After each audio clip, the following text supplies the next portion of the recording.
करेंगे सबसे पहले तो कि हमारे गांव में सबसे पुराना पेड़ कौन सा है।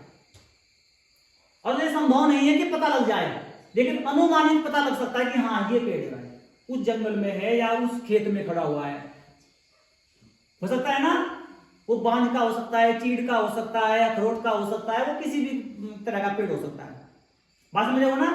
ठीक है। अच्छा, मैं आपसे सवाल पूछता हूं छोटा सा, आप अनुमान लगाओ कि सबसे पुराना पेड़ जंगल में मिलेगा आपको, या किसी के खेत में मिलेगा, या किसी के आंगन में मिलेगा, या किसी मंदिर में मिलेगा?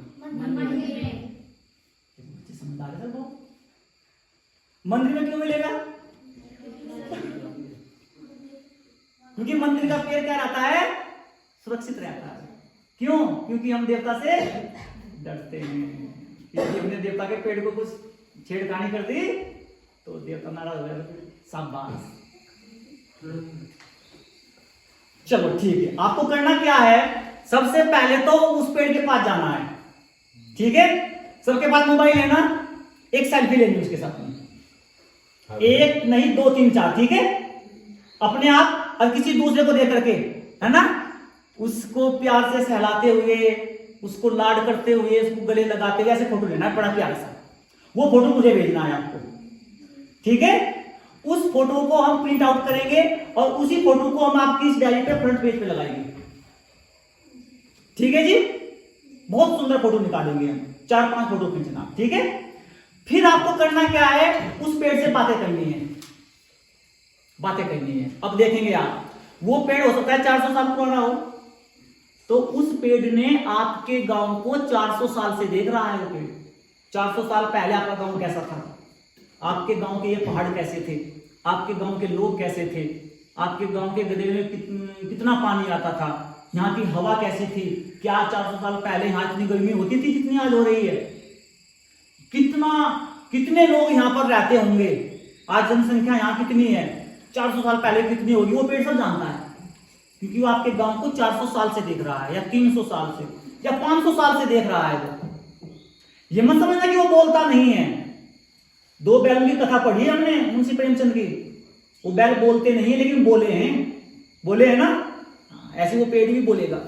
आप सवाल पूछना कि भैया कैसे हो, मेरे दोस्त कैसे हो, फिर वो जो जवाब देगा वो आप ही का जवाब होगा, लेकिन वो पेड़ का जवाब होगा।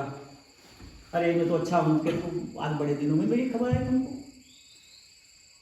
तुम लिखोगे कि भाई अरे आपसे मिलने की इच्छा हुई, मैं चला आया, कैसे हो आप, तो शायद आप पेड़ का जवाब हो, अच्छा मेरी याद आ गई तुमको, शायद उस पेड़ का ये जवाब हो।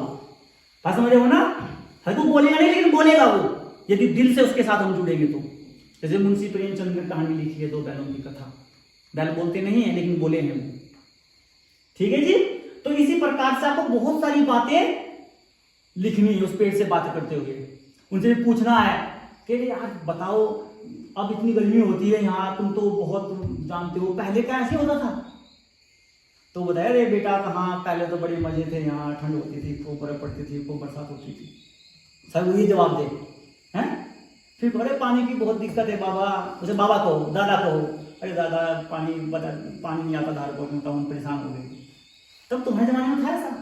तो वो बताएगा आपको, अरे नहीं हमारे जमाने में तो खूब पानी था, हम तो खूब नहाते धोते, पानी में खेलते थे।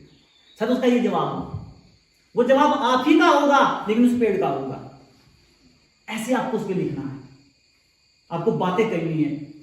तो अगर उससे ये सवाल पूछ सकते हैं कि बाबा हमारा गांव आपको अब अच्छा लगता है या तब अच्छा लगता था? पहले कच्चे मकान थे, पत्थरों के मकान थे, कपड़े भी बनी रहती थी, आज सीमेंट से टाइल्स लगी हुई है, आपको क्या अच्छा लगता है? देखो, है ना? फिर आप ये कहना, अरे बाबा घर में ना जल आता है, तो वहीं बैठे बैठे टूटी खोल के हम इस्तेमाल कर रहे हैं, तुम तो जंगल में पानी लेने जाया करते थे, तब कितना संघर्ष था तुम्हारा, हम कितने मजे में हैं। इस प्रकार की बातें करेंगे। बात समझ गए ना बेटा, है ना? बात पूरी थीम समझ गए ना बेटा, है ना? मेरे गांव के सबसे पुराने, या ये भी उसका शीर्षक कुछ हो सकता है कि मेरा सबसे पुराना दोस्त, मेरे गांव का सबसे, या मेरे सबसे बड़े दादाजी, या मेरे बाबा जी, वो आपका विचार जो भी आप सोचोगे उसके बारे में।